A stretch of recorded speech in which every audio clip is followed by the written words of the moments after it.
नमस्कार साथियों, आपका स्वागत है।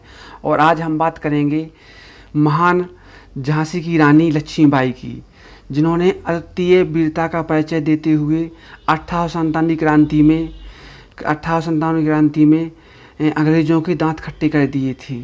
ठीक है, तो इस महान वीरांगना को नमन करते हुए इनके जीवन के बारे में हम आज समझेंगे, एक प्रकार से इनके जीवनी को समझेंगे। ठीक है, तो शुरू करते हैं इनके बचपन से। ठीक है, झांसी की रानी का बचपन।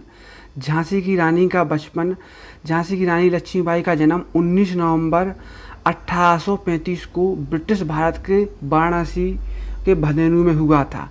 ठीक है, अब यहाँ ध्यान देने वाली बात एक है कि 19 नवंबर 1835 को उनका जन्म हुआ था, लेकिन किसी किताब में 1828 दिया रहता है, लेकिन ज़्यादातर इसी को माना जाता है। ठीक है, तो अपन मान के चलेंगे 19 नवंबर 1835, जो कि ज़्यादातर साक्ष्य किताबों में यही मिलता है।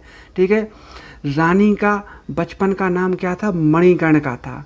बचपन का नाम मणिकर्णिका था, परंतु प्यार से इन्हें मनु पुकारा जाता था। ठीक है, प्यार से इनका नाम क्या था? मनु। ठीक है, लेकिन वास्तविक नाम था मणिकर्णिका तथा प्यार से सभी इन्हें छबीली भी कहा करते थे। ठीक है, तो उनके 3 नाम याद रखना है, मणिकर्णिका, मनु, ठीक है, छबीली।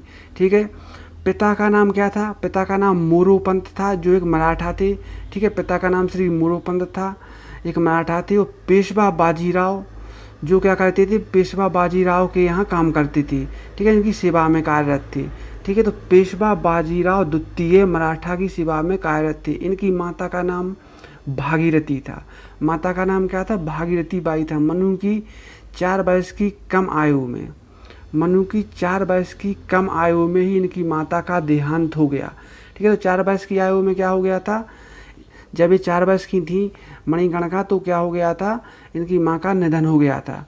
ठीक है, घर में अकेली होने के कारण जब इनकी माँ का देहांत हो गया तो वो अकेली रहती थी घर में, इसलिए इनके पिता बाजीराव द्वितीय के दरबार में ले गए।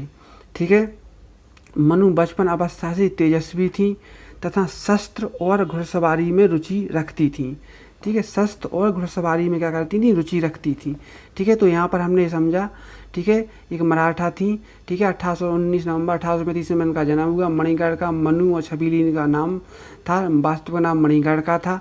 ठीक है, 4 वर्ष की अवस्था में इनकी माता का देहांत हो गया था। ठीक है, अब आगे बढ़ते हैं। लक्ष्मीबाई का वैवाहिक जीवन। 1842 में इनका विवाह झांसी के राजा गंगाधर राव निम्बालकर से कर दिया गया। अब ये झांसी की रानी बन गई। क्या हो गया? झांसी की रानी बन गई। इनका नया नाम क्या था? लक्ष्मीबाई रखा गया। इनका शादी के समय नाम क्या रखा गया? लक्ष्मीबाई रखा गया। ठीक है, और क्या कह रहे हैं? झांसी की रानी लक्ष्मीबाई। 1851 में 16 वर्ष की अवस्था में इन्होंने एक पुत्र को जन्म दिया था, जिसकी मृत्यु मात्र 4 वर्ष में हो गई थी। ठीक है, जब मृत्यु हो गई तो इनके पिता, मतलब पुत्र के पिता यानी 1853 राजा गंगाधर राव का स्वास्थ्य बिगड़ने लगा। क्या हो गया? 1853 में झांसी के राजा गंगाधर राव का स्वास्थ्य बिगड़ने लगा, तो झांसी की रानी के उत्तराधिकारी के रूप में किसी को गोद लेने की सलाह दी गई, जिसे गंगाधर राव ने मान ली और दामोदर राव को गोद लिया, जो दत्तक पुत्र के रूप में ने एक प्रकार से गोद ले लिया गया। ठीक है, गोद इसलिए ले लिया गया क्योंकि वह उस समय अंग्रेजों की एक नीति चल रही थी कि जिस राज्य का कोई उत्तराधिकारी ना हो, उस राज्य को अंग्रेजी राज्य में मिला लिया जाएगा। इसके बाद 21 नवंबर 1853 को गंगाधर राव की मृत्यु हो गई। ठीक है, अब क्या हुआ? झांसी की रानी का अंग्रेजों से विद्रोह। ठीक है, इसमें हम समझेंगे गंगाधर राव की मृत्यु के बाद जनरल हीरोज ने दामोदर राव को मतलब हड़प नीति के तहत दामोदर राव को वहाँ का झांसी का उत्तराधिकारी मानने से इनकार कर दिया, मतलब हड़प नीति के आधार पर। ठीक है, क्योंकि उनका वास्तविक पुत्र नहीं था, इसलिए उन्होंने कहा कि आपका वास्तविक पुत्र नहीं है। ठीक है, और उनको हड़प नीति के तहत झांसी को राज्य में ब्रिटिश राज्य में मिलाने के लिए कहा। और 7 मार्च 1854 को झांसी को ब्रिटिश राज्य में मिला लिया। झांसी की रानी को यह बात सहन नहीं हुई।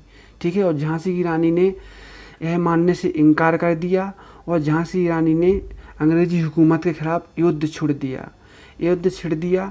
कहा कि मैं अपनी झांसी नहीं दूंगी। उनका ये वक्तव्य बहुत फेमस भी है कि मैं अपनी झांसी नहीं दूंगी।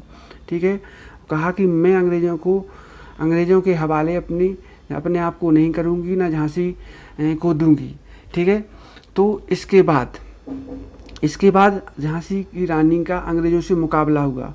ठीक है, मनु बचपन से ही शस्त्र और घुड़सवारी की शिक्षा दी गई थी। जनवरी 1858 में अंग्रेज़ों ने झांसी पर चढ़ाई कर दी। ठीक है, चारों ओर से घेर लिया।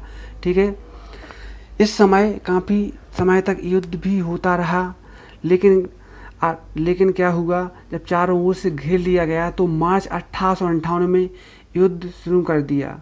ठीक है, तब रानी लक्ष्मीबाई ने तात्या टोपे से मदद मांगी। तब रानी ने क्या किया, तात्या टोपे से मदद मांगी। ठीक है, तात्या टोपे 20,000 की सेना के साथ अंग्रेजों से टक्कर लेने आ डटे। ठीक है, परंतु वह पराजित हो गए और 2 सप्ताह की लड़ाई, 2 सप्ताह तक जब लड़ाई चलती रही, उसके बाद अंग्रेजों ने झांसी पर कब्जा कर लिया और लक्ष्मीबाई अपने घोड़े बादल पर सवार होकर भाग निकली। ठीक है, यहाँ पर ध्यान देने वाली बात है, लक्ष्मीबाई के घोड़े का नाम क्या है, बादल पर सवार होकर भाग निकली, परंतु रास्ते में घोड़े की मृत्यु हो गई। तब रानी को कालपी में शरण लेनी पड़ी। ठीक है, यहाँ उनकी मुलाकात किससे हुई, तात्या टोपे से हुई। अब अंग्रेजों ने कालपी पर भी आक्रमण कर दिया। इस बार भी रानी को पराजय का मुँह देखना पड़ा और ग्वालियर की तरफ भागना पड़ा। ठीक है, ग्वालियर तरफ भागी। ठीक है, लक्ष्मीबाई का अंतिम समय, अब समझेंगे लक्ष्मीबाई के अंतिम समय को। रानी लक्ष्मीबाई को 18 जून 1858 को कोटा की सराय ग्वालियर में 23 वर्ष की अवस्था में वीरगति प्राप्त हुई, जहाँ पर अंग्रेजों ने पीछा करते हुए उन पर आक्रमण कर दिया। ठीक है, फिर वहाँ पर क्या हुआ, झांसी की रानी लक्ष्मीबाई वीरगति को प्राप्त हुई और अंत समय तक अंग्रेजों के हाथ तक नहीं आई।